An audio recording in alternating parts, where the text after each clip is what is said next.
The racking guys have thought about a lot of these details. Today we're at Conestoga College. It's a fixed steel system that Polar Racking supplied 6-7 years ago now. We did the foundation design, we did the racking design. We had amazing partners to do the installation, and we're very proud that back in the day we made it agricultural friendly and livestock friendly, and today we're harvesting those forward-thinking designs and mindset that we had a few years ago, and we're very happy to see livestock grazing here.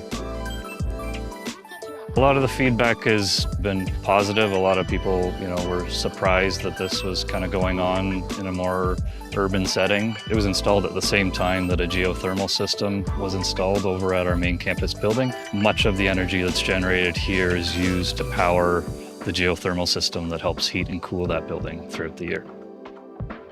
Anywhere sheep are grazing, you're going to get improvement in the soil just because they're trimming the grass, they're adding organic matter. Specifically with the solar panels, the shade effect through the summer makes a really big difference. In August, we were here last year, and it was 32 degrees out. I was really worried about how the sheep were going to fare and whether they'd be comfortable.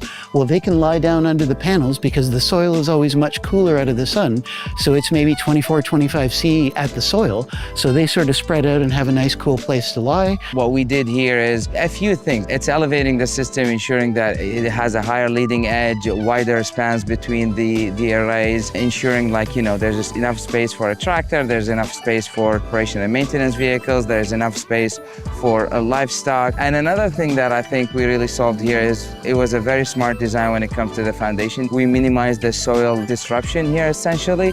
So we went here with a single helical design, a single pile design. It's a helical design. You auger through the foundation so you don't really disturb the soil, and at the same time you don't have multiple foundations where it has a higher impact on the soil, and it would cost even more when it comes to operation and maintenance, whether you're mowing the land or grazing sheep and whatever the case is. We do this for all of our systems. Is low cost on the operation and maintenance just in general, and one of them is with integrated wire management, with minimizing sharp edges, making sure you design the system up to the code, whether it's a wind loads, snow loads, galvanization, all of that kind of stuff, just to make sure your system is resilient and it withstands all the weather conditions and over the next 25, 35 years, whatever the design life of the product is. The whole enclosure is sort of this lovely little bit of biodiversity. First year, we saw a lot of insects and birds, so fireflies, a lot of different native songbirds. This year, I've seen weasels, I've seen foxes.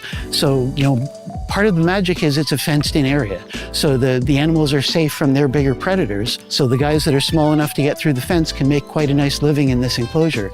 There's songbirds that nest in the racking. It's pretty impressive. And as the sheep go through, unlike a lawnmower, they're not disturbing any of that. They can quietly move through and trim the grass without kind of resetting the ecology back to zero again. We're letting things regrow naturally. Things might not look like a cleanly manicured lawn, so to speak, but that's the point. It allows for a habitat for broader species of insects or birds or other wildlife. The system like this, it demonstrates we can coexist. A solar project where it can generate revenue for the local community and reduces electricity costs, and then at the same time an agricultural ecosystem can benefit from that, whether you're doing grazing or you even maybe growing some crops underneath. We need to coexist because at the end of the day, this is the direction we're going. Cleaner energy, more environmentally friendly solutions, and obviously we want to make sure our crops and livestock are healthy and they keep having local support and local supplies to the grocery stores and wherever it goes.